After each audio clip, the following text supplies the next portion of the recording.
Hi everyone, thanks for watching. Today is the end of my 1 week ban from YouTube, so I just wanted to give a quick update on my channel and talk about a couple of recent news stories that caught my attention. First of all, as some of you know, YouTube deleted another one of my videos last week, and this one was part 3 of the Mark of the Beast series. The video was removed because, according to YouTube, it violated their medical information policy, although I cannot for the life of me figure out how it did that. Since I now have both a warning and a strike against my channel, I need to be very careful moving forward.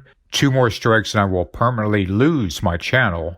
In the video which was just deleted, I said the V word more than a dozen times, which perhaps in conjunction with talking about the Mark of the Beast tripped up one of YouTube's algorithms. So from now on, I will avoid certain subjects or words and try to be a bit smarter with what I'm saying in these videos.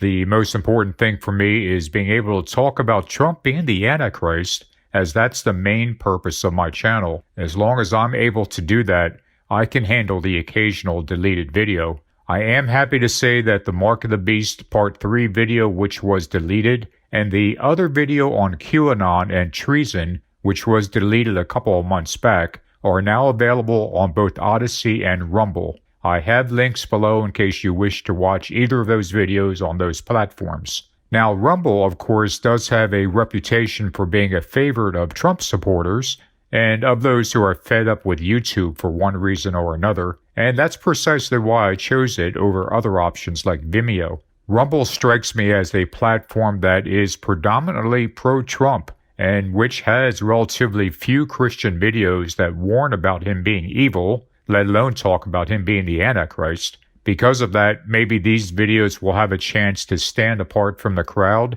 and reach someone who is ready to wake up from this Trump delusion. Unfortunately, I don't have the time to get involved in the comments section of either Odyssey or Rumble, so although I appreciate any comments that might be left on those platforms, it is unlikely that I will spend much time monitoring them or with having any back and forth discussion. To clarify, YouTube will still be the primary platform that I upload my future videos to, with all videos also uploaded to Rumble and Odyssey. Should any future videos of mine end up getting deleted by YouTube, you will still be able to find them on both Rumble and Odyssey within a couple of days after they were originally posted on YouTube. Okay, enough about that, and let's move on to a couple of interesting news stories that caught my attention. The first story that I took notice of was from a couple of weeks ago, and it involves Matt Schlapp, who is chairman of the American Conservative Union and a huge Trump supporter, to say the least. In an interview with John Bachman of Newsmax, Schlapp said that if the Republicans win back the House majority in 2022, they could crown former President Donald Trump as Speaker. There's a lot of buzz out there, said Schlapp, that Donald Trump would even be potentially someone they'd crown as Speaker of the House if the Republicans get the majority back. Crown as Speaker.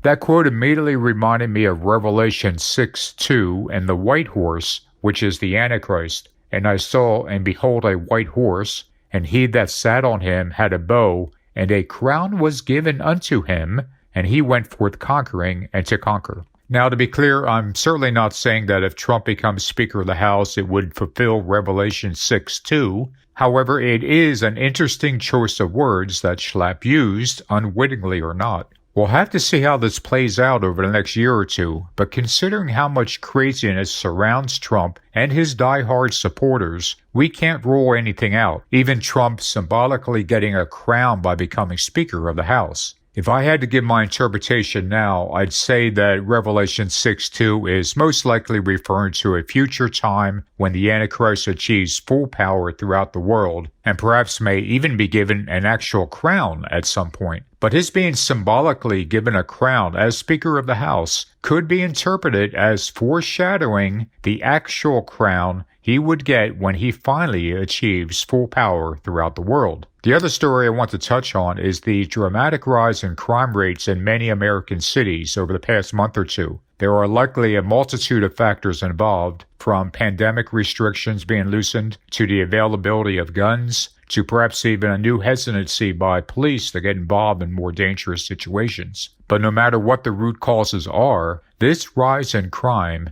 especially the perception that crime is getting out of control, can be a big factor in opening the door for the return of the so-called law and order president. The irony, of course, is that the self-proclaimed law and order president is himself the lawless one. There are simply no laws to which he believes he should be held accountable. But to those who support him, come hell or high water, he is all about law and order and will unconditionally support the police and the military. The perceived breakdown in law and order in many American cities, real or not, is kicking the door wide open for the return of the lawless one. And this time, his number one priority will be revenge.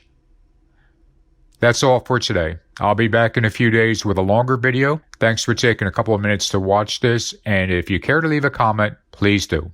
I'll talk to you guys soon.